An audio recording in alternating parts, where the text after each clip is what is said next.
সবাই আজকে উদযাপন করতে পারছে মহান বিজয় দিবস। মহান বিজয় দিবসের এই উপলক্ষে আমরা শহীদ প্রেসিডেন্ট জিয়াউর রহমান আত্মার মাগফিরাত কামনা করছি এবং মুক্তিযুদ্ধের যারা আত্মহতি দিয়েছে সবার আত্মার মাগফিরাত কামনা করছি। বাগেরহাটে প্রথমবারের মতো আমি সকালবেলা এসে ফুল দিতে পারলাম।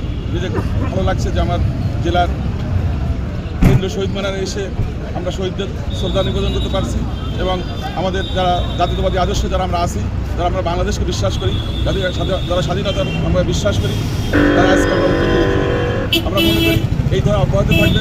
আগামীতে আমরা সুন্দর একটি বাংলাদেশ বিনির্মাণ করব, যার মধ্য দিয়ে এই দেশ এগিয়ে যাবে এবং স্বাধীনতার যে স্বপ্ন, শত শহীদের যে স্বপ্ন, লাখো শহীদের যে স্বপ্ন, সেই স্বপ্ন আমাদের পূরণ হবে, আমরা সেই প্রত্যাশা করি।